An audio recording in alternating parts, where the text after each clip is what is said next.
या मालिकेच्या आजच्या भागात आपण पाहणार आहोत. अपर्णा त्या मुलांना विचारत असते की तुम्हाला नक्की कोणी कामावर ठेवलं, आणि त्यावर त्यातील एक मुलगा म्हणतो की मॅडम, आम्हाला जीजीने कामावर ठेवलं आहे.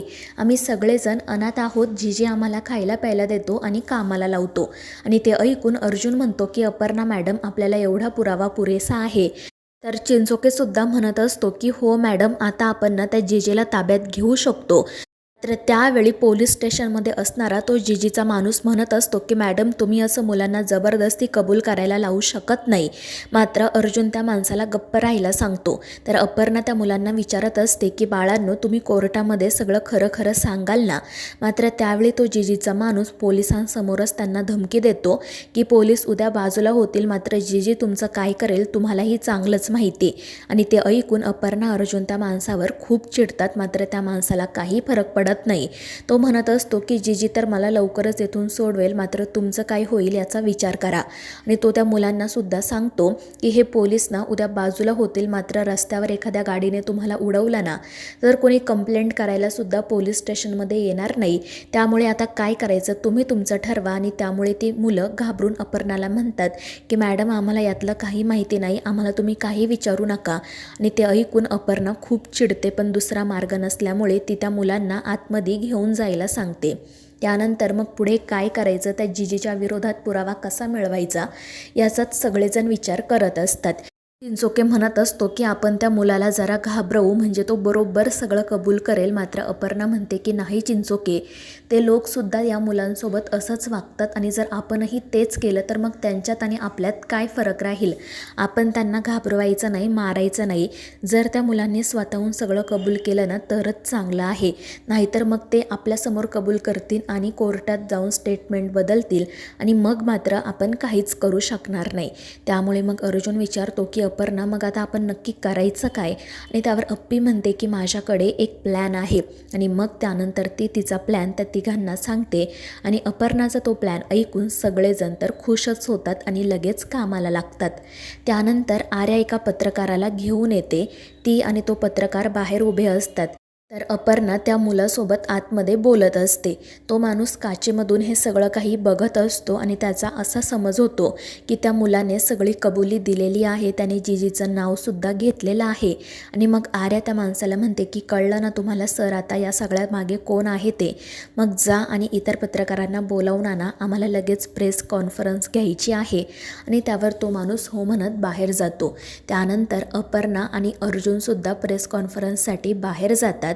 तर इकडे तो पत्रकार इतरांना सांगतो की मॅडमला आपल्यासोबत महत्त्वाचं बोलायचं आहे. त्यांना एक साक्षीदार मिळाला आहे, त्यामुळे सगळे पत्रकार लगेच त्या ठिकाणी जातात. मात्र एक जण जीजीच्या माणसाला कॉल करतो आणि प्रेस कॉन्फरन्स बघायला सांगतो. त्यानंतर अपर्णा त्या प्रेस कॉन्फरन्समध्ये सांगते, आम्हाला एक मोठा साक्षीदार मिळाला आहे आणि आम्ही उद्याच त्याला कोर्टात हजर करणार आहोत.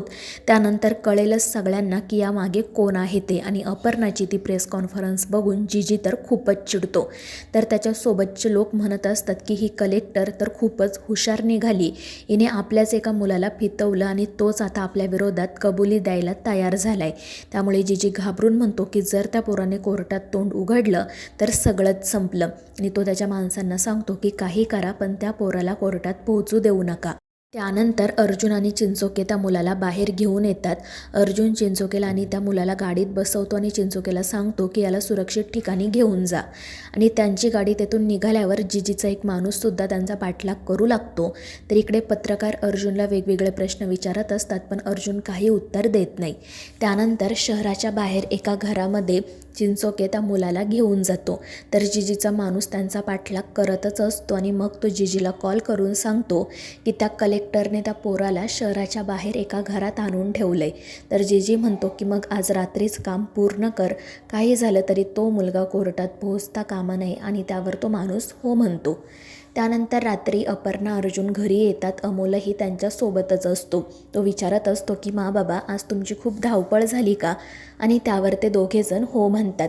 अर्जुन तर म्हणत असतो की अप्पे, मला ना खरंच खूप टेन्शन आलं आहे. आपण ठरवल्याप्रमाणे सगळं होईल ना.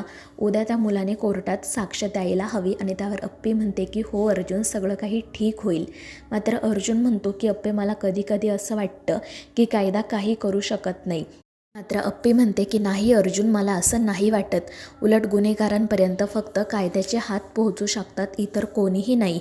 आणि त्यावेळी अमोलही त्यांना सांगतो की बाबा तुम्ही काळजी करू नका, सगळं तुम्ही ठरवल्याप्रमाणेच होईल. तो माणूस नक्कीच जेलमध्ये जाईल. आणि त्यावर ते दोघेजण हो म्हणतात. त्यानंतर मग चिंचोके अर्जुनला कॉल करतात. अर्जुन तिकडे सगळं ठीक आहे ना हे विचारतो आणि त्यावर चिंचोके हो म्हणत फोन ठेवून देतो. पण तितक्यात त्याला जाणवतं की कोणीतरी त्या बंगल्याच्या बाहेर आहे. त्यामुळे तो पटकन आतमध्ये जातो आणि दरवाजा बंद करून घेतो. दुसरीकडे अपर्णा आणि अर्जुन काळजीतच असतात, पण अमोल त्यांना समजावत असतो. तर इकडे चिंचोके घरात गेल्यावर काही वेळानंतर एक माणूस त्या ठिकाणी येतो आणि दरवाजा वाजवून लपून बसतो. त्यामुळे चिंचोके बाहेर येतो. तर तो माणूस लगेच चिंचोकेला पकडतो आणि मग त्यानंतर त्या जिजीची सगळी माणसं त्या बंगल्यात जातात आणि चिंचोकेला पकडून ठेवतात. ते चिंचोकेला विचारत असतात की कुठे आहे तो पोरगा, सांग म्हणजे तुझी आम्ही लवकर सुटका करू. मात्र त्यावर चिंचोके मोठमोठ्याने हसू लागतो. इकडे अपर्णा आणि अर्जुनला काही केल्या झोप येत नसते आणि मग शेवटी अपर्णा उठून बसते.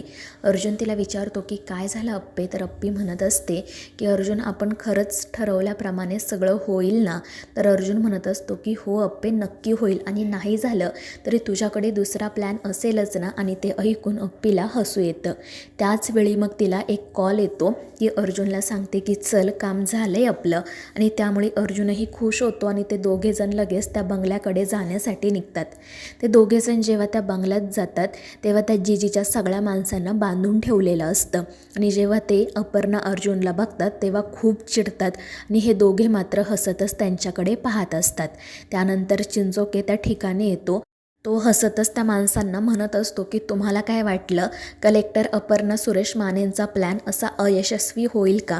आमच्या मॅडमचा कोणताच प्लॅन कधीच फसत नाही. आणि मग त्यानंतर अपर्णाला आठवतं की तिनेच हा सगळा प्लॅन केलेला असतो. तिने अर्जुन, आर्या, चिंचोकेंना सांगितलेलं असतं की आपण मुद्दाम अशी अफवा पसरवायची की त्या जिजीच्याच एका मुलाने त्याच्या विरोधात साक्ष दिली आहे आणि असं केल्यावर तो जिजी नक्कीच त्या मुलाच्या विरोधात काहीतरी ॲक्शन घेईल, त्याला कोर्टात पोहोचू देणारच नाही. आणि मग त्यावेळी आपल्याला त्याच्या विरोधात पुरावा मिळेल. आणि अगदी तसंच घडलेलं असतं. आणि जेव्हा ते लोक चिंचोकेला पकडून घरात घेऊन येतात तेव्हा घरामध्ये ऑलरेडी बरेच पोलीस असतात आणि ते बरोबर त्या गुंडांना पकडतात. त्यामुळे जिजीचा तो प्लॅनसुद्धा धुळीस मिळतो. त्यानंतर जेव्हा त्या जिजीला हे सगळं कळतं तेव्हा तो खूपच चिडतो. तो म्हणत असतो की ही कलेक्टर बाई तर आपला पिच्छा सोडायलाच तयार नाही. तर त्या जिजीची माणसंसुद्धा म्हणत असतात की हो ना साहेब, आपण तिला खूपच हलक्यात घेतलं, पण ती खूप हुशार निघाली आणि आपण तर आता तिला कशात अडकवूसुद्धा शकत नाही, कारण तिचा रेकॉर्ड एकदम क्लीन आहे. पगाराच्या वर ती ₹1सुद्धा घेत नाही. तर जिजीसुद्धा म्हणत असतो की सगळं करून बघितलं, पण ही बाई ऐकायला तयार नाही. त्यामुळे आता फक्त एक शेवटचा मार्ग उरलाय, तिला जीवानीशी मारण्याचा. तर मित्रांनो, या मालिकेच्या पुढील भागांच्या अपडेट्ससाठी आपल्या चॅनेलला सबस्क्राईब करा.